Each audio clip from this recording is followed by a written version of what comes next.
Welcome back to another Explainer, where we take complex, fascinating source material and break it down visually so you can truly master the concepts. Today, we're traveling back to the ancient world to look at a legendary figure you've definitely heard of, but, well, maybe never truly understood. I'm talking about Theseus. We're diving deep into Plutarch's ancient writings to uncover exactly how this legendary, monster-slaying founder of Athens basically served as the city's own deeply flawed self-portrait. Now, we all know the myth, right? The guy who fought the Minotaur. But Plutarch gives us something far richer, and honestly, a whole lot messier. We're talking about a visionary statesman who was also an absolute disaster in his private life. Here's our roadmap for today's journey. We have 5 quick stops. First, the edges of the map.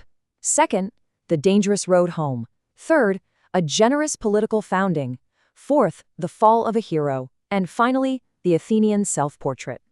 All right, kicking things off with Section 1, the edges of the map. Let's see exactly how an ancient historian justifies writing about a guy who supposedly fought half-man, half-bull monsters. I mean, how do you even treat myth as history?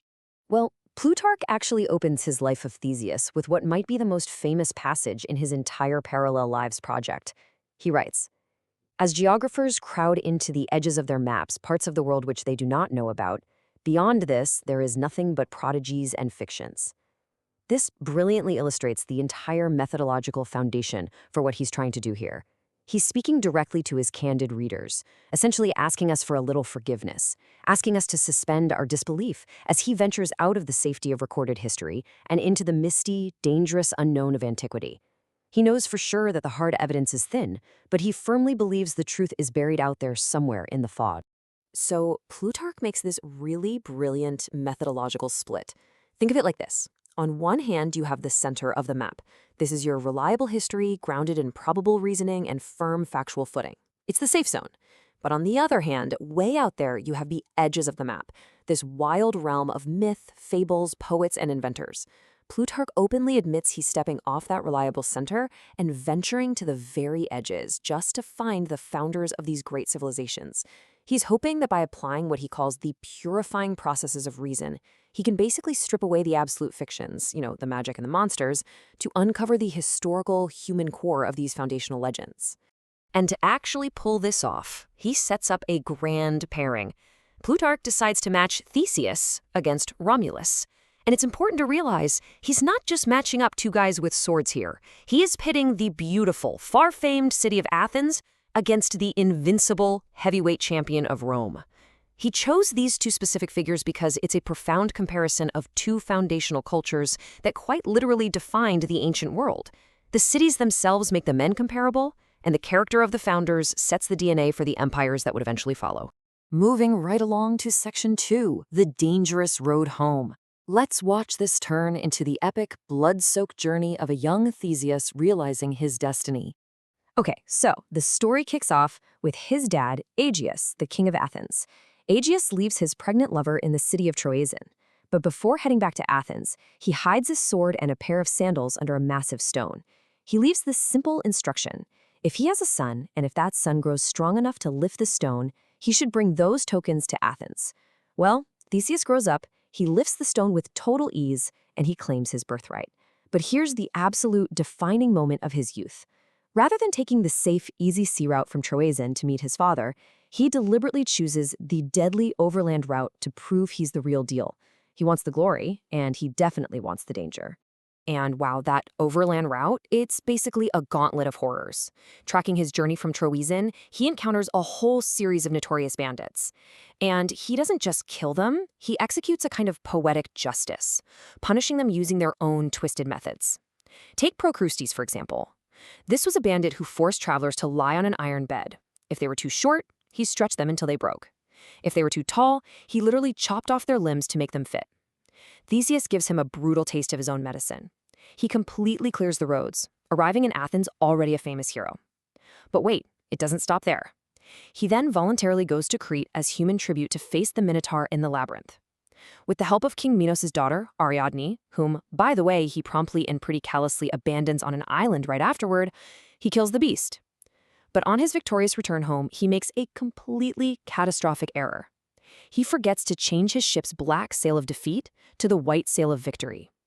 His father, King Aegeus, sees the black sail from the cliffs, assumes his son is dead, and throws himself into the sea. which, fun fact, is exactly why we call it the Aegean Sea today. So his rise is marked by incredible bravery and cleverness, but it's also deeply stained by this tragic, careless mistake that directly caused his father's suicide. This brings us to Section 3, a generous political founding. With his father gone, our monster slayer is now king, and here he transforms from an impulsive youth into a visionary statesman. It's wild to think about, but his absolute greatest achievement isn't actually slaying a monster. It's a political act called synoecism.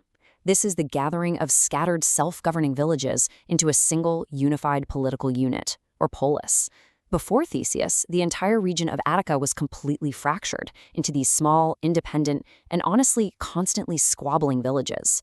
What makes Theseus so brilliant here is that he doesn't conquer them with an army. Through the sheer power of persuasion, argument, and political skill, he manages to convince them to unite into one magnificent capital, Athens. To get the wealthy and powerful on board, he pulled off a series of truly revolutionary acts. I mean, he did the unthinkable. He voluntarily laid down his absolute regal monarchy. He just gave up his supreme power. He consulted with the citizens to build an entirely new constitution, establishing an early form of democracy, a real people's government. He essentially relegated himself to simply being their commander in war and the protector of their laws. It was a stunning move of humility. He built a commonwealth, not some personal tyrannical kingdom. He actually opened up this newly formed city to total outsiders. Plutarch gives us this famous proclamation Theseus used. "Come hither, all ye people." It's just a simple quote, but it perfectly captures his inclusive, expansive vision. Imagine an ancient world defined by walls, tribalism, and spears. And here is a king saying, "Hey, everyone is welcome." He invited strangers to come and enjoy equal privileges in this new society. This stands in a faint but highly deliberate contrast to the much darker, more violent, and deeply personal founding of Rome by Romulus.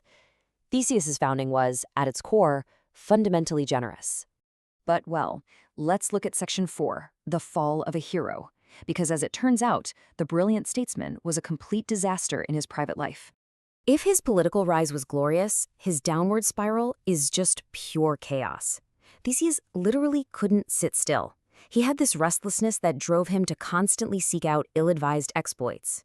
He descended into the underworld with a friend to try and kidnap Persephone. He abducted the Amazon Antiope, which predictably sparked an all-out war that landed right on the front steps of Athens. He bounced through a series of chaotic marriages that make modern reality TV look totally tame, ending in an absolute domestic tragedy that directly contributed to the death of his own son Hippolytus. Eventually, the Athenians, the very people he had united, mind you, grew utterly exhausted by his endless drama. A demagogue named Menestheus stirred up the weary citizens, pointing out exactly how much trouble Theseus kept bringing to their door. So Theseus was ousted and exiled. He retired to the small rocky island of Skyros, where the local king, who was likely terrified of this unpredictable legend, just pushed him off a cliff to his death. So the contrast here is just staggering. On the one hand, you've got the political founder, generous, inclusive, a total visionary, who built a lasting republic that literally changed history. But then, on the other hand, you have the personal man, rash, a frankly disastrous husband, hopelessly impulsive, and ultimately rejected and exiled by his own people. He's exactly the kind of visionary you'd want building your city's institutions, but absolutely the kind of husband you would want to avoid at all costs. Finally, Section 5, the Athenian self-portrait. How exactly does history and a whole city reconcile this incredible duality? Plutarch frames the end of the story with so much care. He points out that being betrayed and pushed off a cliff wasn't actually the final word. Centuries later, following the massive, culturally defining Persian Wars, the Athenian general Cimon actually traveled back to the island of Skyros. He searched for the grave, recovered the giant bones of Theseus, and brought them all the way home to Athens. The emotion of this moment for the city was absolutely immense. They entombed his remains in a great public shrine right in the center of the city. The people who had rejected and banished him finally restored his memory, bringing their legendary founder back to the heart of the polis he created. In this grand return, it happened because Theseus wasn't just a man to them. He was literally the moral self-portrait of Athens itself. Generous, energetic, vigorous, constantly moving. Sometimes incredibly careless, sure, but often remarkably brilliant. Athens, as an imperial city-state, embodied all of these exact same contradictions. They were an ambitious, democratic, hyperactive powerhouse that frequently got itself into chaotic, self-inflicted trouble. They saw their own messy, energetic, and brilliant reflection in him. It was a legend the citizens took incredibly seriously because at the end of the day, it was fundamentally about them. Which leaves us with a really fascinating paradox to consider. Why do we prefer our legendary founders to be deeply flawed, messy humans rather than perfect, infallible gods? Almost every great civilization roots its origins in people who made terrible mistakes alongside incredible triumphs. Perhaps it's because a perfect, unblemished God just can't teach us how to navigate the messy reality of human politics and life. Theseus proves that sometimes stepping off the reliable facts and into the edges of the map reveals way more about our own human nature than the safe center ever could. Thank you so much for joining me on this explainer. I really hope stepping into the edges of the map today has given you a whole new lens on the myths we all think we know.